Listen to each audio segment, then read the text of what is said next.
सभी को जय मसीह की। मैं आज आपके साथ परमेश्वर की गुडनेस के बारे में बात करना चाहती हूँ कि परमेश्वर बहुत अच्छा और भला है। कैसे हमें पता चलता है कि परमेश्वर इतना अच्छा और कितना भला परमेश्वर है? जब हम परमेश्वर के वचन को पढ़ते हैं। मैं आपके साथ एक वचन शेयर करना चाहती हूँ, लूका 19 अध्याय उसका 10 वचन, जिसमें खुद प्रभु यीशु मसीह बोल रहे हैं कि मैं मनुष्य का पुत्र खोए हुओं को ढूंढने और उनका उद्धार करने के लिए आया हूँ। यहाँ पे हम इस वचन के जरिए हमें पता चलता है कि प्रभु यीशु मसीह कितना अच्छा और कितना भला प्रभु है। वो बोल रहा है कि मैं खोए हुओं को ढूंढने, जो गुम हो चुके हैं, मैं उनको ढूंढने के लिए आया हूँ। और सिर्फ ढूंढने के लिए नहीं, बल्कि उनका उद्धार करने के लिए भी आया हूँ। परमेश्वर हमसे बहुत प्रेम करता है। और जब हम लूका 15 अध्याय उसका 2 वचन पढ़ते हैं तो वहां पर कुछ लोग प्रभु के बारे में बोल रहे हैं कि ये प्रभु तो पापियों से मिलता है और उनके साथ खाता है। हमारा प्रभु कितना अच्छा है। हमें अक्सर सुनने को मिलता है कि जो पाप करते हैं उनको परमेश्वर नाश करता है, लेकिन यहाँ पे परमेश्वर का वचन हमें बता रहा है कि वो जो पाप करते हैं उनको नाश नहीं, बल्कि उनका उद्धार करने के लिए आया है। वो उनको प्रेम करने के लिए आया है, वो उनको ढूंढने के लिए आया है।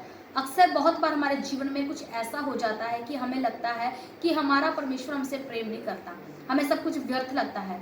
शैतान हमारी सोच को ऐसे बना देता है परमेश्वर के प्रति कि हमें लगता है कि हमारी प्रेयर कुछ काम नहीं कर रही, हमारी जो परिश्रम है, जो हमारी मेहनत है प्रभु में, वो उसका कोई भी फल नहीं है, क्योंकि हमने मिस्टेक कर दिया, हमने गलती कर दी, हम अच्छे नहीं हैं, हम बुरे हैं।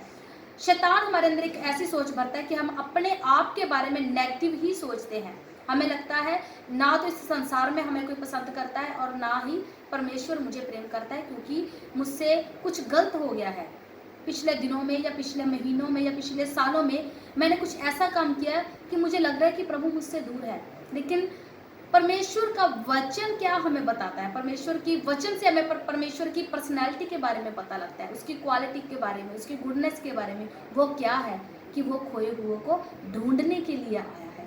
जब हम उत्पत्ति उसका 3 अध्याय उसका 8 वचन पढ़ते हैं, उसमें लिखा है आदम और हवा ने जब पाप किया, जब उन्होंने वो फल खाया जिसको खाने के लिए परमेश्वर ने उन्हें मना किया था। उन्होंने फल खा लिया और उनको पता लगा कि हम नंगे हैं, हम बिना वस्त्र के हैं, और वो छुप गए। लिखा कि परमेश्वर उस बाग में फिरता हुआ, घूमता हुआ उनको ढूंढ रहा था, लेकिन वो छुपे पड़े थे, वो छुप गए थे और परमेश्वर को ढूंढ रहा था। यह बहुत इंटरेस्टिंग बात है कि उन्होंने पाप किया है, फिर भी परमेश्वर उनको ढूंढ रहा है। वो आदम को बुला रहा है, उसकी हवा को बुला रहा है, लेकिन उन्होंने पाप किया है, फिर भी वो अदन के बाग में घूमता हुआ उनको ढूंढ रहा है। आज भी परमेश्वर वैसा ही है। बेशक हमने कितनी भी मिस्टेक्स क्यों ना की हो अपने लाइफ में, लेकिन आज भी परमेश्वर हमें ढूंढ रहा है। हमें परमेश्वर की हजूरी में जाना चाहिए। हमारी सोच को जो शैतान ने उल्ट कर दिया है कि परमेश्वर हमसे प्रेम नहीं करता, वो हमारी प्रेयर को नहीं सुनता, हमें उस थिंकिंग को बदलना है। हमें परमेश्वर के वचन के अनुसार सोचना है। परमेश्वर का वचन हमें क्या बताता है कि वो हमें ढूंढ रहा है, वो हमें ढूंढ रहा है। इसीलिए हमें परमेश्वर की हजूरी में जाना चाहिए। वो हमें माफ करने के लिए रेडी है, वो हमें डिलीवर करने के लिए रेडी है, वो हमें प्रेम करने के लिए रेडी है। उसका प्रेम इतना महान है, लिखा वचन में कि जो प्रेम है वो पाप को ढक लेता है। उसका प्रेम इतना महान है कि वो हमारे पापों को ढक लेता है। We should have to go in the presence of God. हमें परमेश्वर की प्रेजेंस में जाना चाहिए। और जब हम लूका उसका 15 चैप्टर फुल जब आप उसको रीड करोगे, उसमें 3 एग्जाम्पल परमेश्वर ने दिए हैं वचन में। पहली कि अगर एक मनुष्य उसकी 100 भेड़ें हो और उसकी एक भेड़ गुम हो जाए तो वो 99 को छोड़ देगा और एक को ढूंढने के लिए निकलेगा। देखो आप अगर इनकी क्वांटिटी चेक करो तो 99 ज्यादा हैं, 99 ज्यादा हैं और एक उनके मुकाबले कुछ भी नहीं। लेकिन परमेश्वर बोलता है कि वो नहीं चाहता कि एक भी जन का नाश हो, वो सभी से प्रेम करता है, वो सभी का उद्धार चाहता है। इसीलिए वो 99 को छोड़कर वो एक को ढूंढने के लिए जाता है। और लिखा है कि जब वो मिल जाती है तो वो आनंद करता है। उसको उस स्टोरी में लिखा है, जब हम पढ़ेंगे आप लोग तो आपको पता चलेगा, वहां लिखा है कि वो स्वर्ग में बड़ा आनंद होता है। और जब दूसरी एग्जाम्पल एक स्त्री की दी गई है, जिसमें लिखा है कि उसके पास 10 सिक्के थे, एक सिक्का गुम हो गया, उसके बारे में यही लिखा है कि जब वो उसको ढूंढ लेता है तो स्वर्ग में आनंद होता है। इसी तरह जब एक मनुष्य जो पापी पापी मनुष्य है और जब वो अपने मन को फिराता है तब स्वर्ग में बहुत आनंद होता है। हमारा प्रभु ऐसा है कि जब एक पापी मनुष्य है, जब वो मन फिराता है, जब वो प्रभु के पास जाता है तो परमेश्वर खुश होता है, एक जश्न होता है, एक पार्टी होती है स्वर्ग में। सो हमें इस अपनी सोच को बदलकर हमें लगातार प्रभु की प्रेजेंस में बढ़ना है।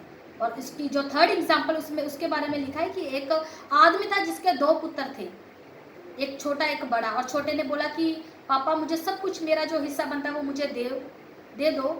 और जब उसके पिता ने उसको सब कुछ दे दिया, उसका हिस्सा जो बनता था, तो वो सभी पैसों को, सभी अपनी मनी को, अपने हिस्से को लेकर घर से दूर चला गया और सभी अपना धन, अपना सभी अपनी मनी को उसने क्या कर दिया, कुकर्म में, गलत कामों में उसने खत्म कर दिया।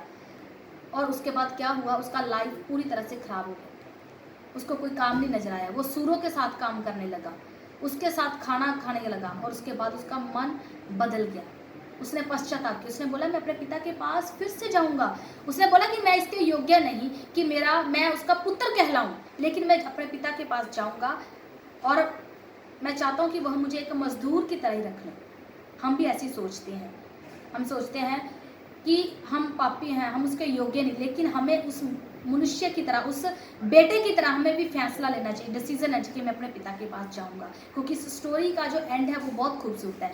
जब वो बेटा अपने पिता के पास गया तो उसके पिता ने लिखा, अभी वो दूर ही था, अभी अपने पिता के पास पहुंचा नहीं, वो अपने पिता से दूर ही था, लेकिन उसके पिता ने क्या किया, वो खड़ा हुआ, भागा, अपने पुत्र की ओर भागा। उसने अपने पुत्र को हग किया, उसे गले लगाया, उसके लिए अच्छे कपड़ों का इंतजाम किया, उसके लिए पाँव के लिए जूती, उसके लिए एक जश्न उस जगह पे मनाया गया, एक पार्टी रखी। देखो संसार, वो पिता कितना बड़ा है। और जगह अगर हम कंपैरिजन करें अपने हेवनली फादर के साथ, अपने स्वर्गीय पिता के साथ, तो उसकी महानता तो फैबुलस है, वो हमारे बयान से बाहर है। सो हमें भी उस पुत्र की तरह ये फैसला करना चाहिए, हालात जैसे मर्जी हो, सिचुएशन जैसी मर्जी हो, मिस्टेक कितनी भी बड़ी हो, लेकिन हमें फैसला करना चाहिए कि हम अपने पिता के पास वापस जाएंगे, हम उसकी प्रेजेंस में जाएंगे। तो क्या करेगा वो पिता भी, हमें क्षमा करके हमें डिलीवर करेगा, हमें वो शांति, वो पीस देगा जिसके हम योग्य भी नहीं है। वो हमसे बहुत प्रेम करता है और वो एक्सेप्ट करता है, वो हमें ढूंढ रहा है कि हम कब उसकी हजूरी में जाए। सो आज से ही फैसला करें अपनी लाइफ में, हमेशा पॉजिटिव सोचिए प्रभु के बारे में। हम दूसरों लोगों के बारे में तो नेगेटिव सोचते ही सोचते हैं, लेकिन हम परमेश्वर के बारे में भी वैसा नहीं सोचते जैसा वो है। हम सोचते हैं वो हमसे प्रेम नहीं करता, हमसे मिस्टेक हो गई, वो हमसे दूर है, वो हमारी प्रेयर नहीं सुनना, लेकिन ऐसा बिल्कुल भी नहीं है। वो हमसे प्रेम करता है, उसके पास हमारे लिए बहुत बड़ी योजना है, शांति की, आनंद की, धैर्य की। वो महान परमेश्वर, वो वेटिंग में है, वो हमें ढूंढ रहा है। So we should have to go in the presence of God. हमें परमेश्वर के प्रति पॉजिटिव सोचकर, पॉजिटिव रीति से परमेश्वर के पास जाना चाहिए, दिलेरी के साथ, क्योंकि हम जानते हैं कि प्रभु यीशु मसीह हमारे पाप और गुनाहों के लिए ही मारा गया है और उसके द्वारा हम क्षमा किए गए हैं। सो इस वचन के द्वारा परमेश्वर आपको ब्लेस करे। सभी को मेरी तरफ से जय मसीह।